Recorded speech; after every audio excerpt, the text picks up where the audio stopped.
It's a pleasure to come back to this room, in which I have spoken several times over the history of this school. And this is probably, undoubtedly, the last time that I will speak in this room. As you can tell from the dates that Michelle has mentioned, I've had a long career, and it's coming to a close with probably the most significant project ever to come my way, and that's the Central Library in Indianapolis. And when it's safe, in the sense of going forward in construction, I will no longer be an architect. And I said that I would never do this. I said I would die with my pencil in my hand. And recently I changed my mind. And it seemed like a good time to do something else.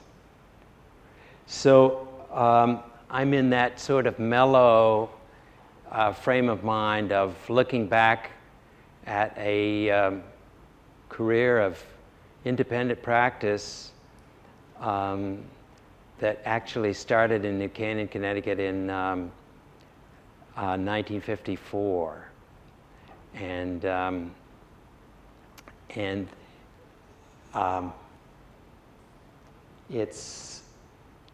it's been interesting to be asked to do this talk, because I decided, I gave Michelle the title, Learning from the Practice. And I decided to talk about what seems important now, looking back on all those years and all those projects, what seems important that I did learn. And I find that they're my truths now. They weren't. They were very hard to learn, and some of them I only learned recently. But I have 9 truths that I want to offer you. They're not anybody else's truths necessarily. And I don't expect you to adopt them. You might just hang on to one or another of them by chance. And if so, I will have succeeded in planting something ongoing in your mind. I'm going to show some pictures, then you can sleep. And but the pictures aren't important for themselves. I'm not here to tell you that we did this and we did that and so forth. I'm only really showing the pictures because they're a chance to illustrate these truths of mine, these 9 truths of mine. And maybe I'll pick up one more to round it out to 10 before I'm through, but we'll see. And the pictures are of 4 projects since 1993, and everything before that, if you're interested, is in a video that's in your library, or I hope it's in your library, called Building for Meaning. And that video appeared, I think, about 93 or 94. So that was a nice cutoff point, and I don't have to dredge up those pictures again. So if you bear with me, here is my list. And if it doesn't make much sense when I read the pieces to you, maybe by looking at the pictures and my telling stories about them, it'll become a little more clear. I hope so. Number one was the slow realization over all these years that it's not buildings that are really important in our work, but it's the space between them. And the masses, yeah, we do them, and they have a function, and they cost money, and so forth. But how they're positioned on the land, what the feelings are outside, what the approach is, what their relationship to their fellow buildings is the real miracle, the really miraculous work that we have to do, and it's so relatively unappreciated by the young. And I understand why. The excitement of doing a building, and focusing all your attention on that building, and not forgetting about its context and what it owes to its environment. But I think that there are other cultures, the Japanese for one, who've more readily understood this point I'm trying to make about the space between buildings, the space around buildings, and even above buildings. The second point is about stillness and quiet. It's a very treasured thing in the long run, that one can kind of come to peace with a program, with an architectural program, and organize a composition that has no uproar to it. It really gets back to Mies, and I think some of us are thinking about Mies with this wonderful show in Chicago at the Museum of Contemporary Art, which I urge you all to see if you haven't been there. It's very quiet and very, very profound. And less may not always be more, but it often is, I think. All of these things I have to keep repeating are just my instructions to myself.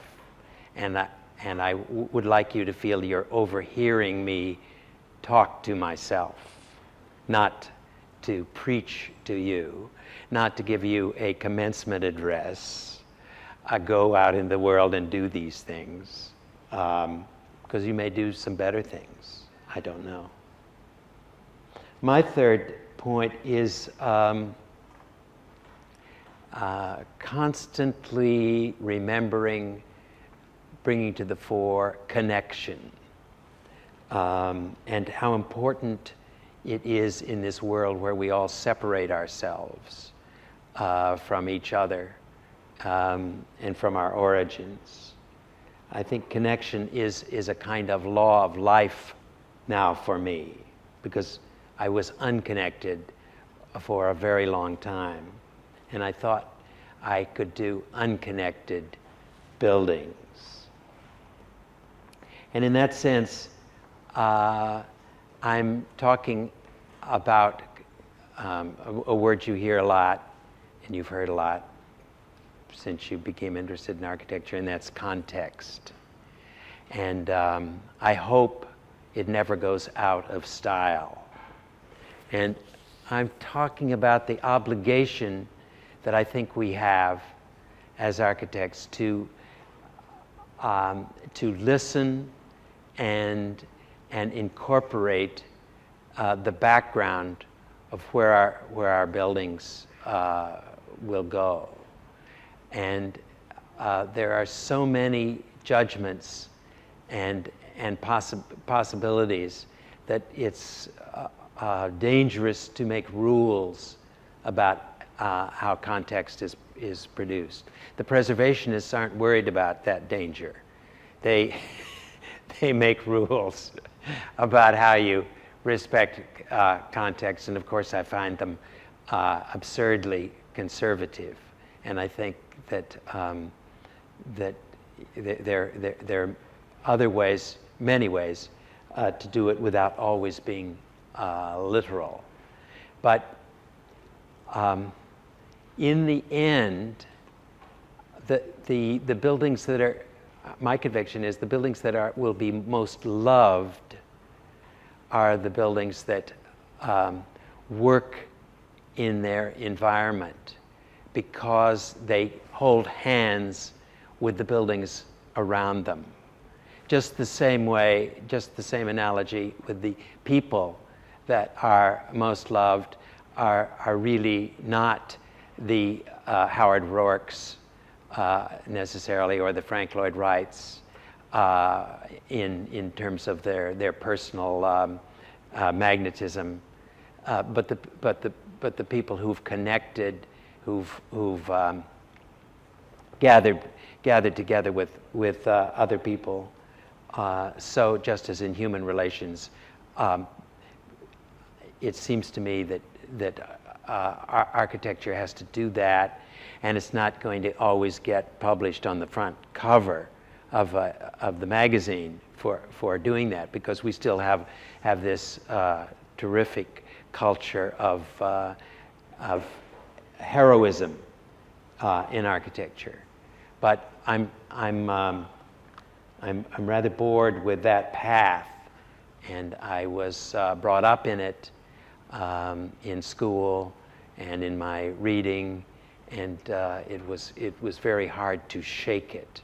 I hope it's gone, and I hope that you're in a different era and are less affected by that.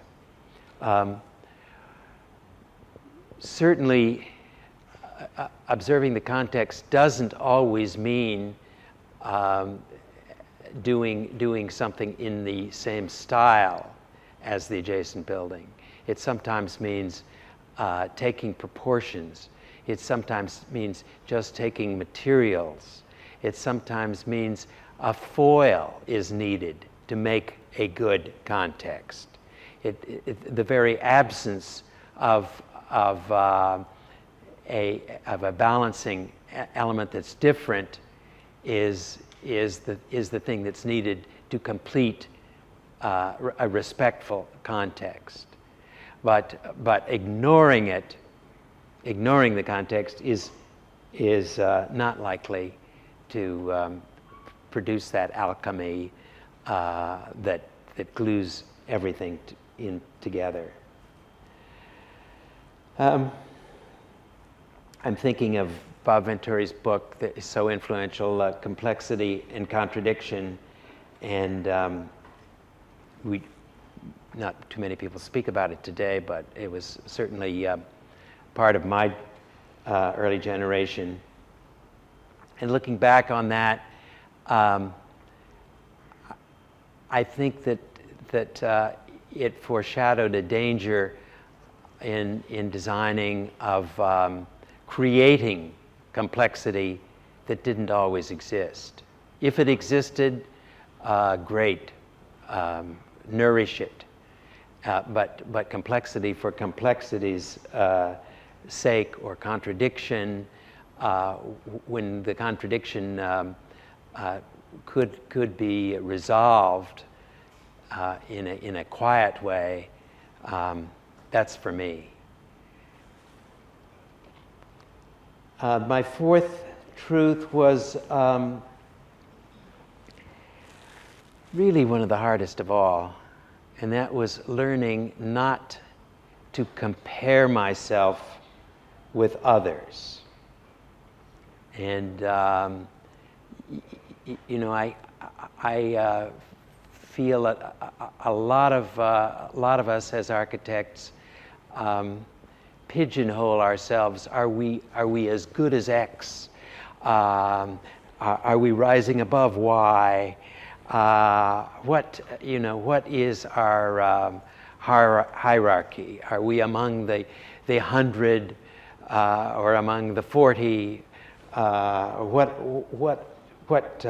What is our category?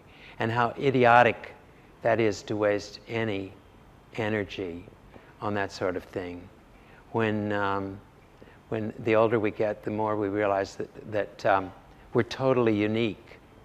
That there aren't any other artists exactly like ourselves, and we all have the capacity to receive creativity and to express it depending on the moment and the circumstance and our openness, and that comparisons really are not only odious but self-defeating, and that to go into our profession with the idea that anything is possible is really a wonderful frame of mind, and I wish I had it to do over again with that to start with. The fifth one was about creativity and how it happens. And I don't think when we're younger we think about that very much. And I certainly got an idea that creativity was going to be terribly hard work, and that there was going to be a mental strain, and that if you could endure it, the product would come. Well, untrue. We now know that creativity has very little to do with the mind, and it has everything to do with being present and being conscious and not making any effort, and simply keeping yourself totally open to the sources of creativity, which are dreams, being, God, whatever names you want to apply to it, but they're not a mental, it is not really a mental process. And as soon as you stop trying to put it into a mental process, the more rich and nourishing and more rewarding the results will be. I know that looking back on things that have seemed okay along the course in terms of a design result, that it really never came from some studious, desperate trial and error process. It came in the middle of the night. It came in the middle of a meal. It came at the most least expected times. And it wasn't me that was doing it. It was me that was just happened to be open enough to receive it. And so I urge you all to maybe learn some things about that, to read the psychologists and the people who've devoted their lives to studying creativity.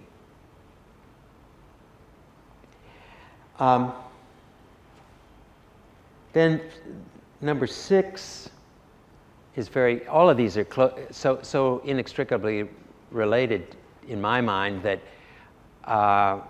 numbering them is not very useful, but I've done that anyway. Number 6 is intimately connected with number 5, and it's the whole business of collaboration.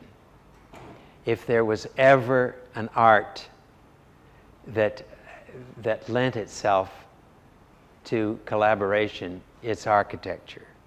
And it's become more and more so in the last century. And you know, maybe you've read the recent book about Brunelleschi and how the Brunelleschi's Dome, yes, the wonderful book. And I come away from reading it and thinking how really isolated he was from the help of others, with occasional flashes of help here and there, but extraordinarily pioneering, and that it's totally inappropriate for the kind of work we're doing, and we have to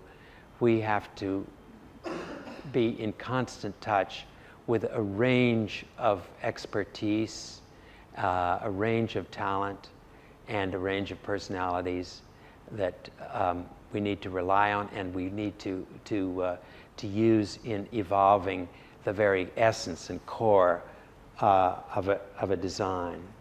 And I make that for myself. The rule I make is everyone is a collaborator. That's even your child when he's coming to the office on Saturday and looking over your shoulder, or driving by a construction site. There are pearls that we tend to sweep under the rug that are terribly useful. Not only these fringe people, but of course engineers and lighting specialists, and those people, the very best of them immediately jump out of their roles of being specialists and tell you what you're thinking too, and work together with you, and the most wonderful things can happen at a table, spending all day on a building. I have a structural engineering friend, and he's the only, well, with one other exception in my whole career, he's the only structural engineer who has this acute sense of design, and who is very quick to talk about anything in the building, including the structure, and to weave these things together into a whole. And you know, if I hadn't had him, his name is Joe Burns, I would have quit long ago. Life would have gone out of the process. So we all must be prepared to owe the best people we can find around us a big debt in terms of the assembly and creation of architecture. And I'm not forgetting the most important of all, and that's the client. Lewis Mumford said, without a good client, you can't have a good building. Michelle was reminding me over dinner that some of his clients he doesn't like too much. And of course that's true. It's hard to love your client, but you gotta. And or you don't, or you bow out early. About a month ago, this is a real digression, I was invited to interview with a billionaires, our leading billionaires in Naptown. And she wanted to do a house, and she handed me a program of the house, and I later did calculations on the program just to see what the minimal square footage would be, because she hadn't put square footage down, and it was approaching 30,000 square feet. And she also wanted the house to look like a villa in the Veneto.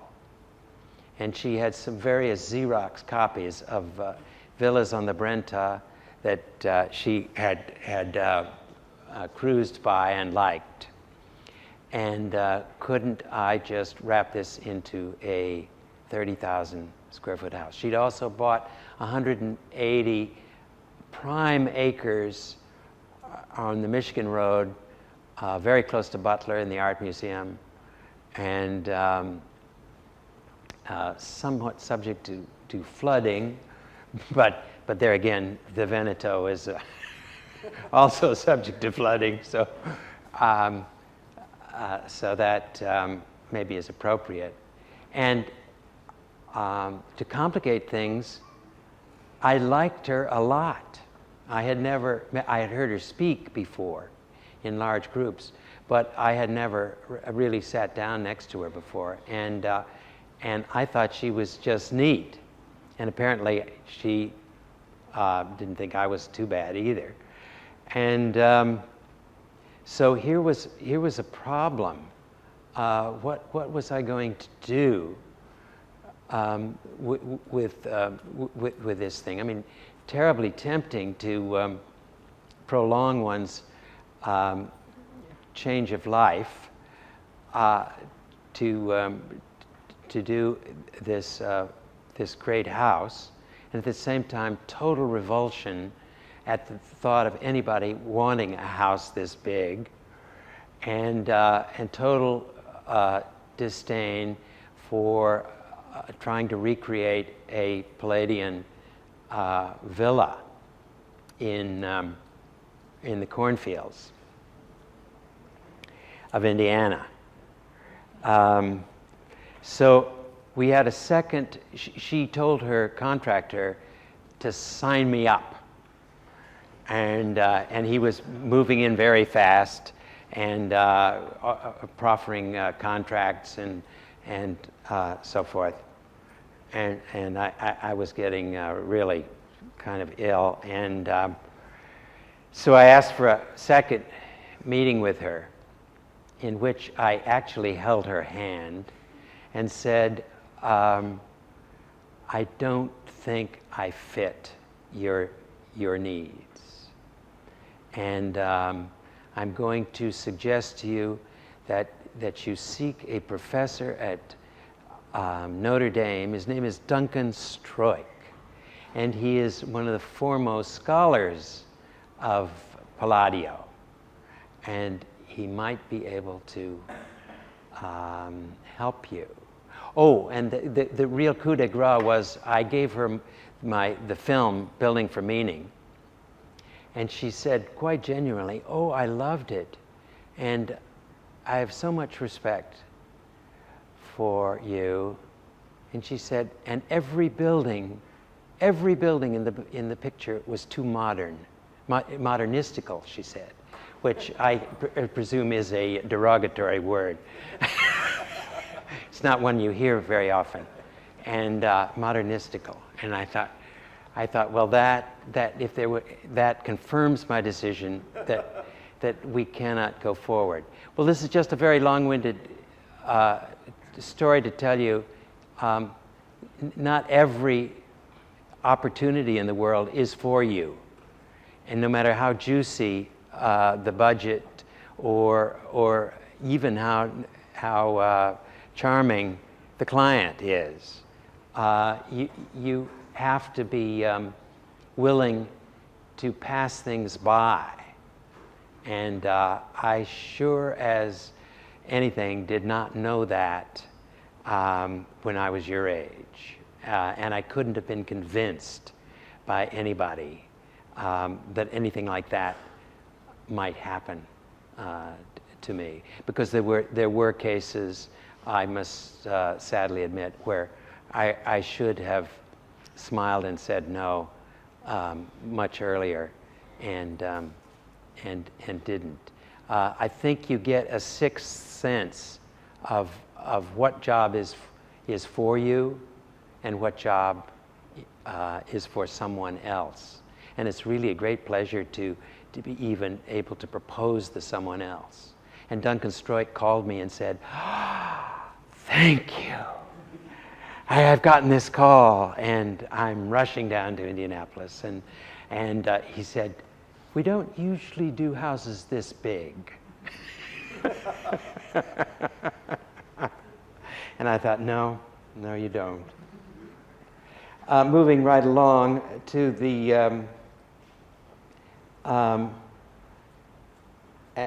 having left collaboration, this is a rather narrow but very important one for me, and I learned, and this has also separated me from would-be clients. I've learned never to be a chromophobe. That color is the joy of life, and that architects in our century, our era, have a freedom that architects never had before, and it's not akin to, but it's parallel really to the sexual freedom of this century versus 3,000 years of kind of repression, and that society allowed color in stained glass windows.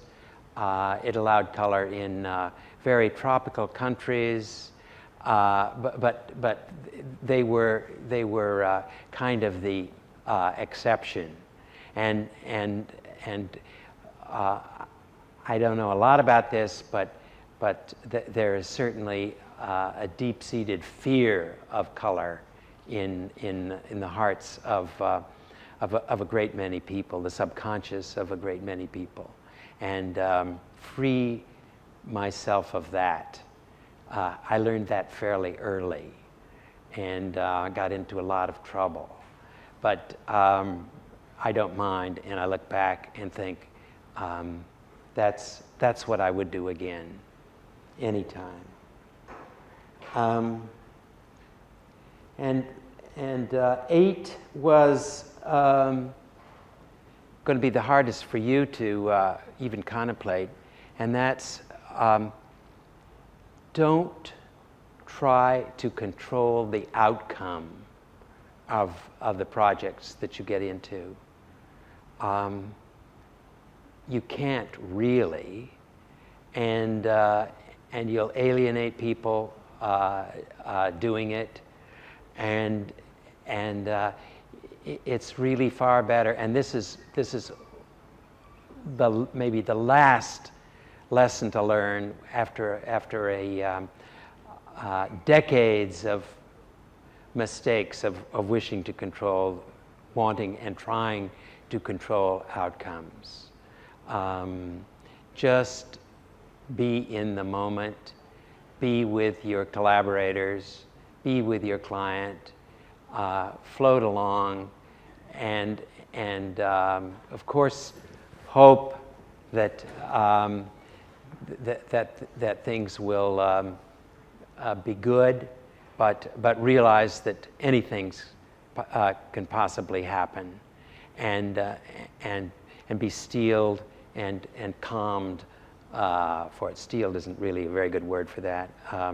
Open to it, and the money may run out.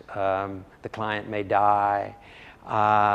There are all kinds of things, and just think that you've had a happy time doing whatever portion of that project was given to you or was allowed.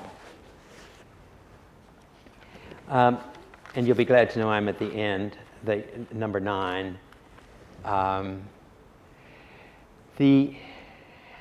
My sole purpose, I believe, in being here in Indiana, being here for 47 years practicing, is to contribute to the beauty of the universe, to enhance the universe, no matter how small a way it is. And that it isn't anything else. It isn't money, it isn't power, it isn't authority, it isn't stature, it isn't fame, and none of those things will be rewarding. But if you've put in your time and can feel that somehow things are a little better looking somewhere, little pockets of improvement, what's better? That's the only purpose.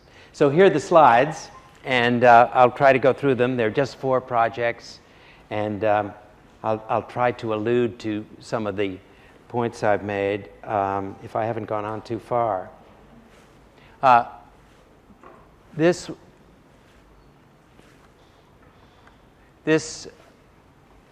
is the University of Illinois, and this is an engineering library at the top that has that slightly curved shape to it. And the master planners of the University of Illinois said the engineering building should be, how do you do this? Just press that button, point it right to it. Okay. Said the engineering building should be over in here, facing this much older building, and that this new quadrangle, which was being made by the demolition of a lot of temporary World War II buildings that were torn down, that this quadrangle should be open to a axis from a tower way up there. Well, again, like the Billionaires's program, it was bigger than Sasaki thought could be crammed into this corner. And if it were crammed into the corner, the access would be rather demeaning, and the south exposure would be nil. And of course, yes, the great Haussmann plan would work. This is a case of getting on thin ice and of ignoring the site, the master plan of the university, which the trustees had approved, you know, and it was practically like an Illinois state law that you did everything. And so we did a model and study, and the model could be shoved over here, or it could be moved and close this campus. And we had very benign immediate clients and very hostile people, chancellors and people above them who didn't want the master plan changed. And our immediate dean of the engineering school went to the donor who was giving the money for the whole project. His name was Granger. And unlike, that's the only reason we got the job, was because, you see, we weren't from Illinois. And the dean of the architecture school liked a library we'd done at St. Mary's. And he'd taken his daughter to see the college, and he said, whoever did this library, we've got to meet them. So that's how we got into the picture. And we did a model of this building and in these two positions, and we encouraged the dean to get Mr. Granger to come down and look at the two choices. And, well, you know, the rest is history. Mr. Granger liked his building out in the southern sun and enclosing the green. And the president received him and said, since he was giving $20 million, indeed, that's what we'll do.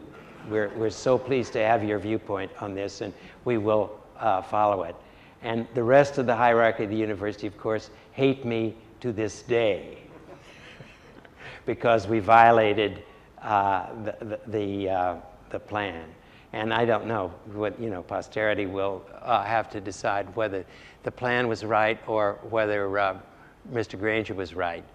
And we pretended to, you know, have nothing to do with it. We're just offering possibilities here. But this is the first floor of that, or the Piano Nobile, the second floor of that building, and it has three very sizable reading rooms, but the middle one is the largest. I don't know how many people have been to Urbana, Champaign, but this is a rather wonderful campus, very heavily influenced by a terrific architect in the teens, 20s, and early 30s named Charles Platt. And he did 20 buildings on this campus. And he set the style. It's a sort of freakish Anglo, French, Renaissance style, all really his own. You wouldn't find it in France, you wouldn't find it in England, and yet he did it, and he made this place on the prairie, and you really couldn't go in. I couldn't see how we could go in and ignore that.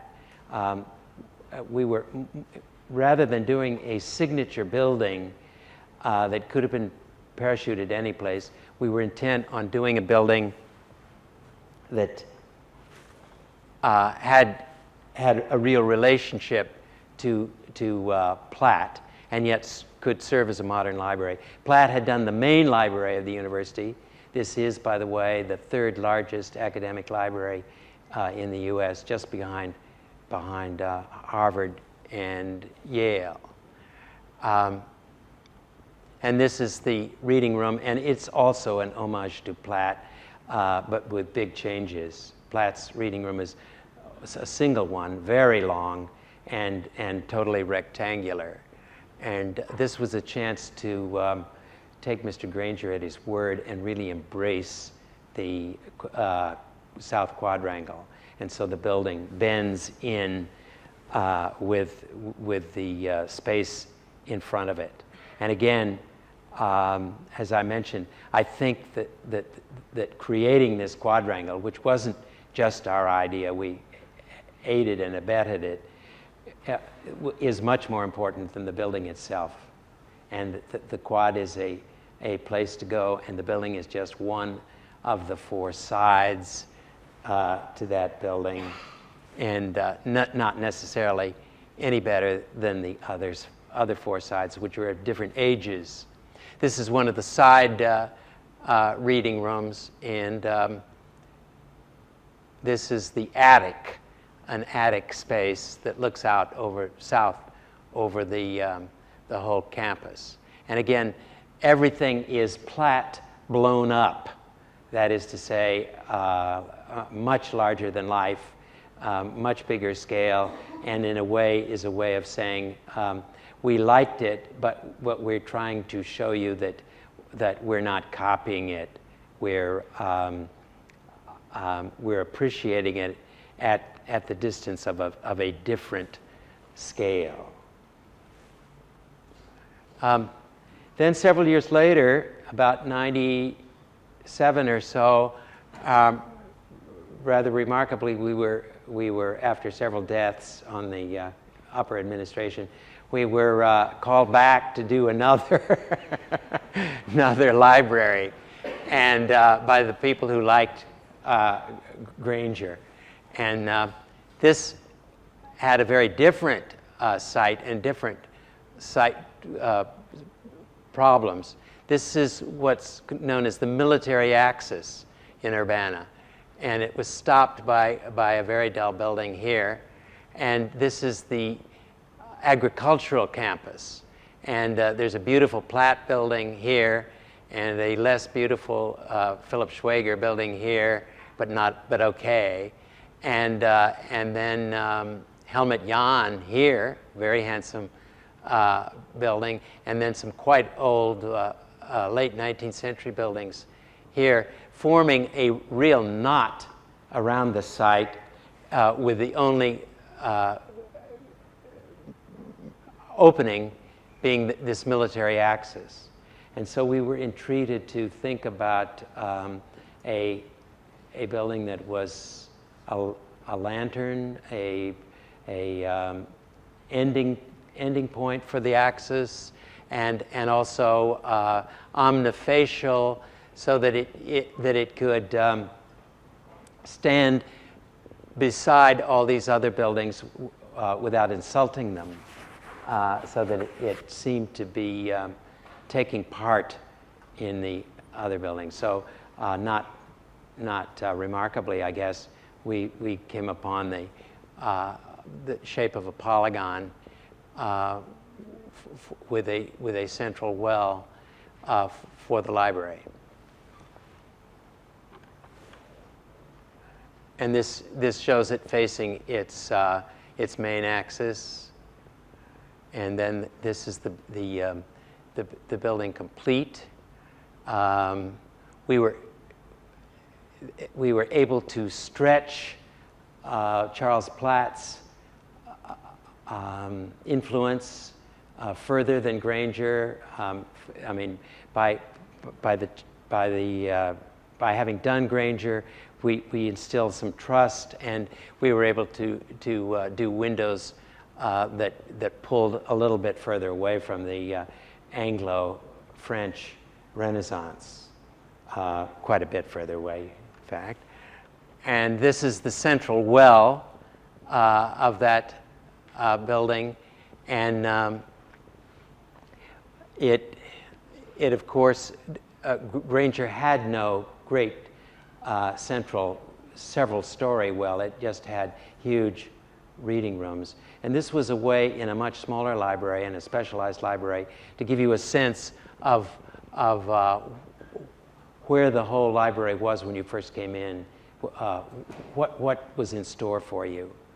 And I really show this building largely to talk about space outside and the shape of a building and its respect for its neighbors. We could have put a building down that would have been a lot of fun and really not been a very pleasant companion.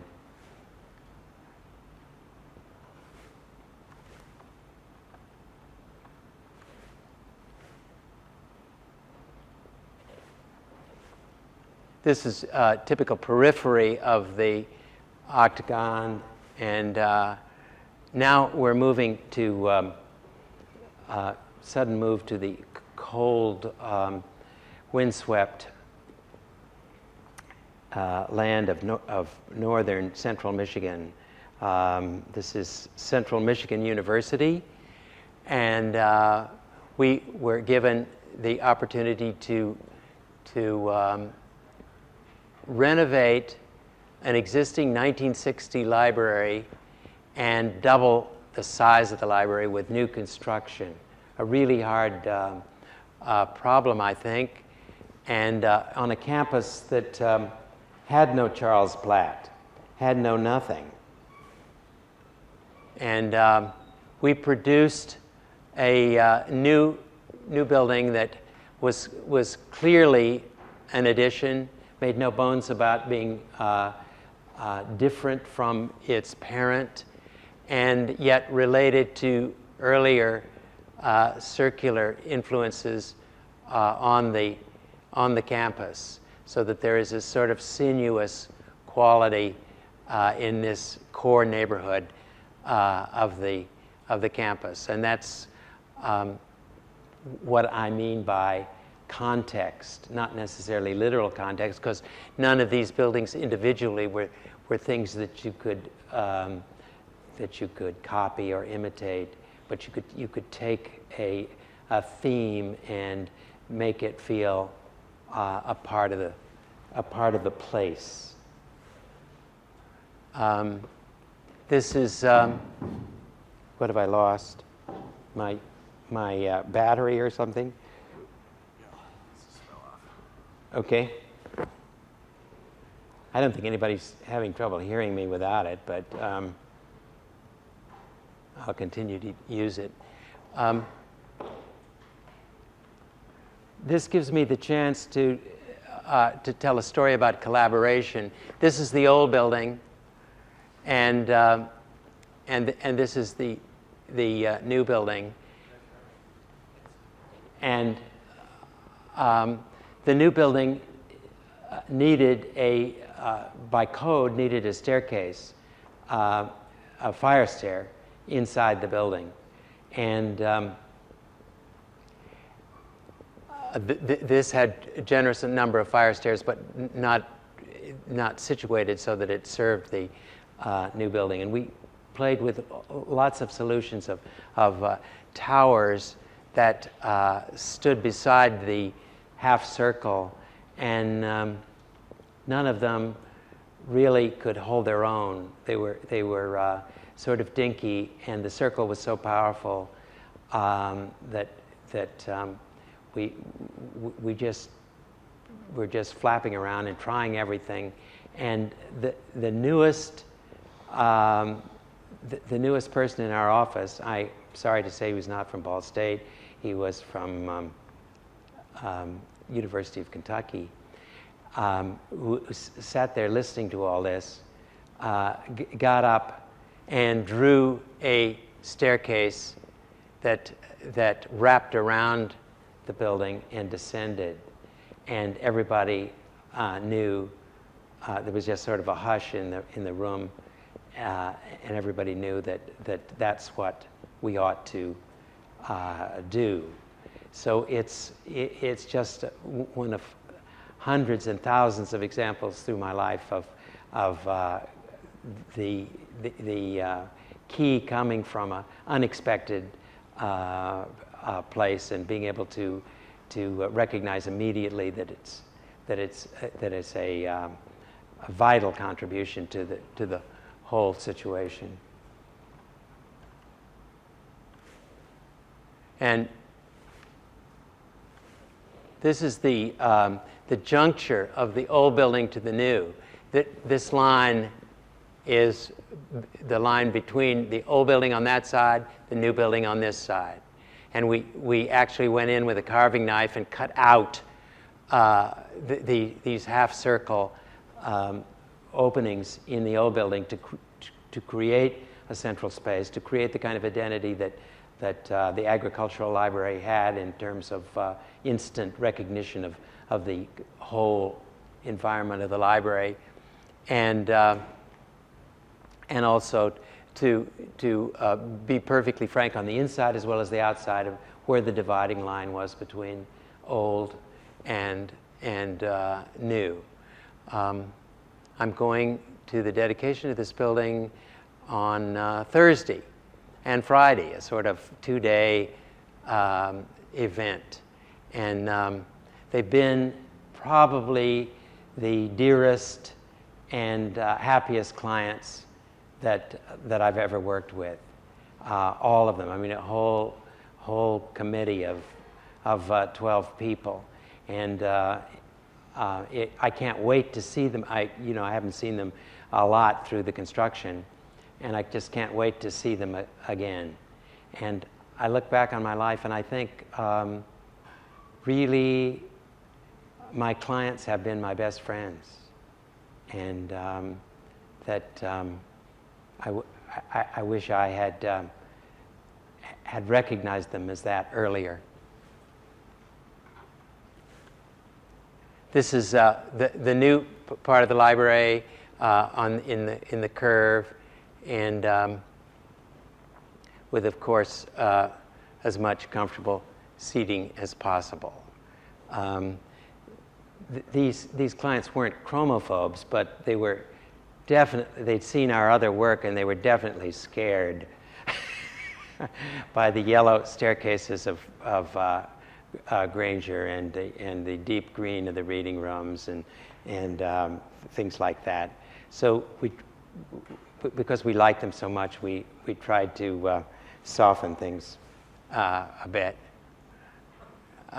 This is the historical library that's encapsulated inside the Central Michigan Library and the rotunda of the historical.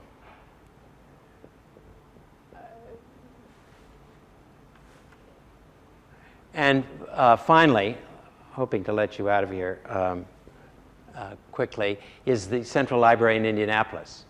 And it's an addition, the yellow addition, to a superb building by Paul Cray of 1917. And Paul Cray, as some of you would know, was one of our greatest architects of the first half of the 20th century. Started as a classicist, trained at the Beaux-Arts, and later, as his life evolved, became more and more of a modernist. But this was not in that part of, it was not late, this is not late Cray. This is Cray at his juiciest as a Greek revivalist. And this building, I think, is arguably our most beloved building in Indianapolis. I always take visiting architects to see it, and they gasp when they see the main reading rooms. So it was an enormous pleasure to be asked to add to this building, and at the same time, a horrific responsibility. And the building has some 40,000 square feet, 45,000 square feet, and we are adding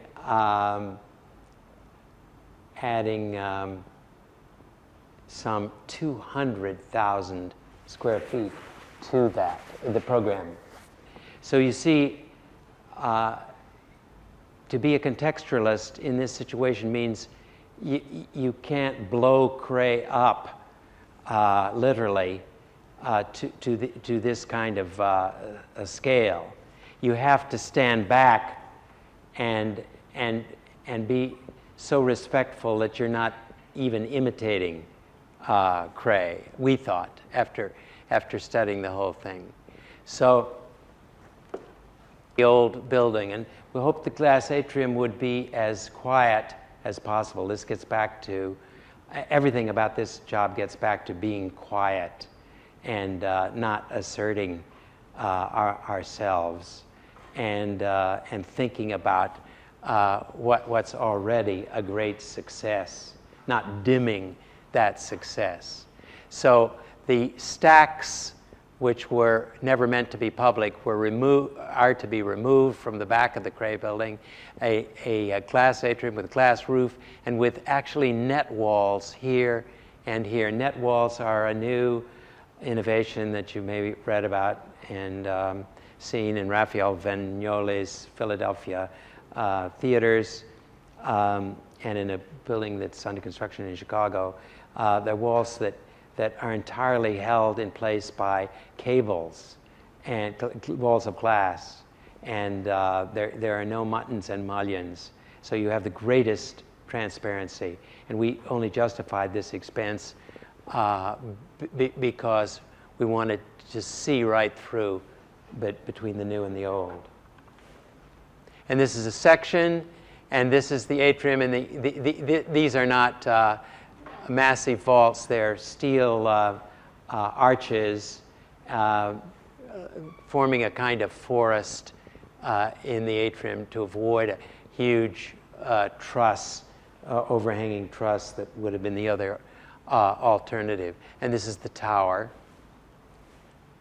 And this is Cray's superb building, and our rather misty background building, just a foil, just a kind of setting for the jewel, but being very careful to keep the same sort of margins that you would find on the mat of a good picture. And I don't know why these go so fast, but this is a rendering of a side view of the library and the new tower and the net wall. And this is Helmut Jacobi's sketch of the atrium and the three levels of the library. And once again, clarity was the most impelling goal here, that you would come through the old library and immediately see every place that you're going in the new library, that it would all unfold and explain itself very quickly. Anybody who's been to this new San Francisco library will find things wonderfully Piranesi, but very confusing in terms of how to find the book that you're after. And that's full circle, and that's I'm over by 7 minutes. I'm sorry. I'll answer any questions that you might have. Otherwise, you can go home to bed.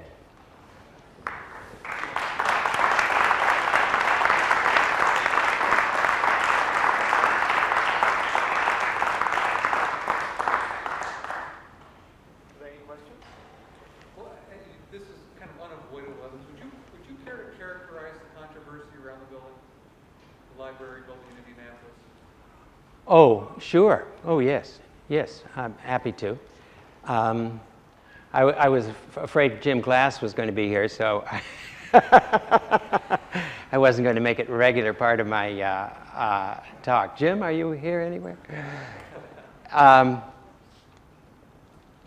There have been, lots of controversies. We've been working on the building for 4.5 years.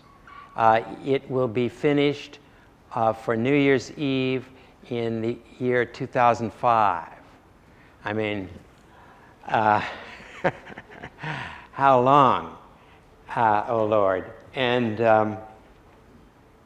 so various things have come up. But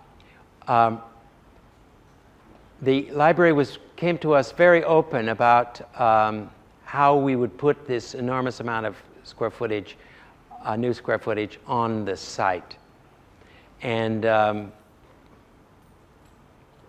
we came up with the design that you see, with the proposal that an apartment building that you may have noticed on the upper right-hand corner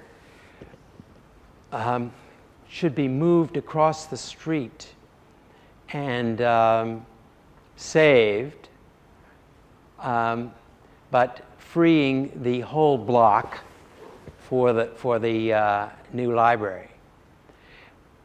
But we also knew that there could be a problem, that there could be resistance to that.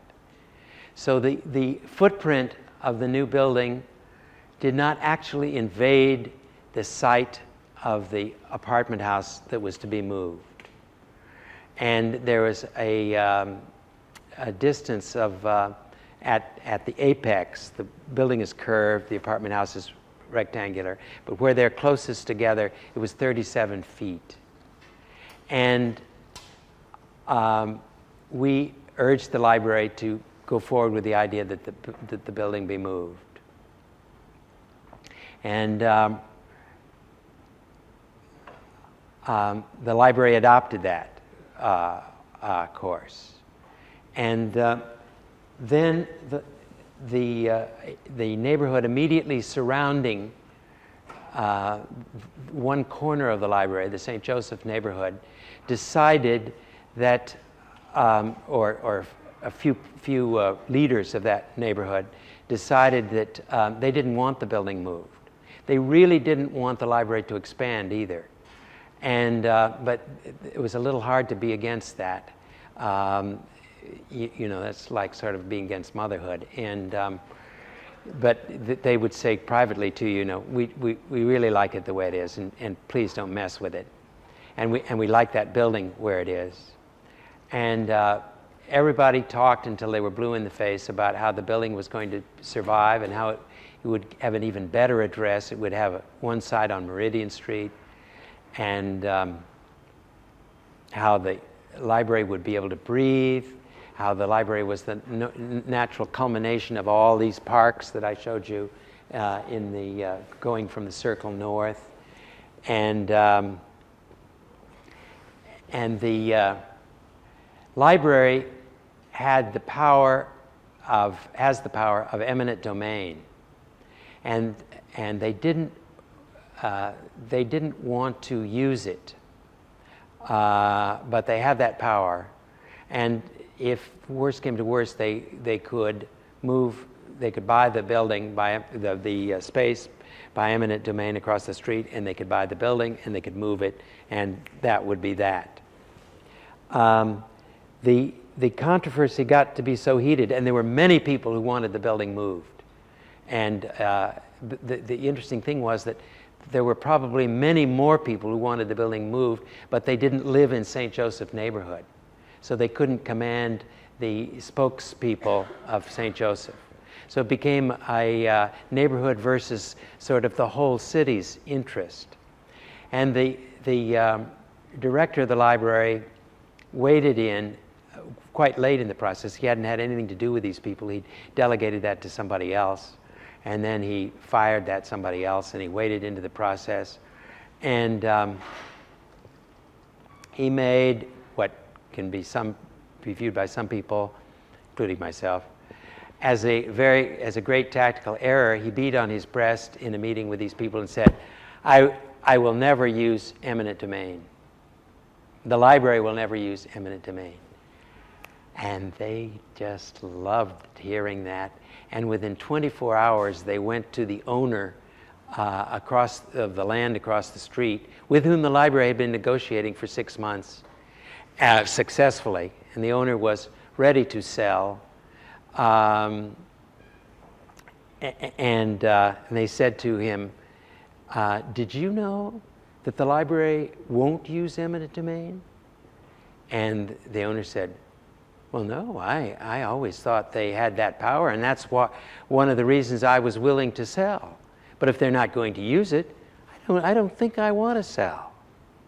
And so within 48 hours, he had told the library that he would not sell.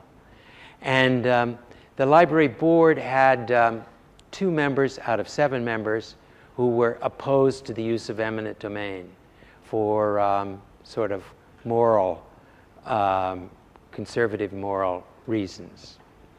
And nobody knows if it had come down to the test whether the majority would have prevailed or not. But they felt they had to stand by their director, who had said, I will never use it. So suddenly the ground was cut out from under him, and cut out from under the library in the preferable plan. And a old and very canny friend of mine, Lee Allig, a developer in Indianapolis, Manser Development Company. I was in fairly frequent touch with him to get his view about things like this. And he said, look, Evans, Indianapolis just doesn't do things all at one time. Look at our churches on the War Memorial Square. They stayed for 20 years after the War Memorial was built, and they were so ridiculous they were finally relocated. And not moved the way this building was, but they were torn down and the parishes went elsewhere. And he said, everyone will wake up when the building is done and realize that this is an eyesore, that this is really not good. And it'll take maybe 10 years for a new board and a new director and a new neighborhood president to come to the realization that the building should be moved. And they'll find the money, and they'll do it just because it'll be so embarrassing in the long run. And so he said, you know, go back and point out to them that they can build the library without moving that building. And that's the case of the rule number whatever. You know, don't worry about the outcome. Don't try to control the situation. And so I never stood up for the original plan. I went to as soon as I saw the way the die was cast, I went to the director and said, you know, you can do this. And he said, oh my God, I've forgotten. I've forgotten it so long ago. I mean, all this 4.5 years of planning, you know. You did say that, didn't you? Yes. Well, yes. Well, we will do that. So he went to his board, and they said, oh my God, how good. We'll do that. And then, of course, there was a terrific outpouring from the press about why the building should be moved, and letters to the editor why the building should be moved. And I was called by reporters and you know, expecting a juicy comments about why the building should be moved.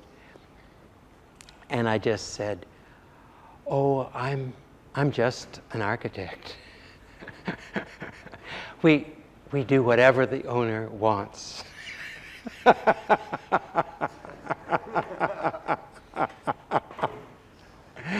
And there was a great deal of laughter about that from my friends who didn't even recognize that could be me speaking.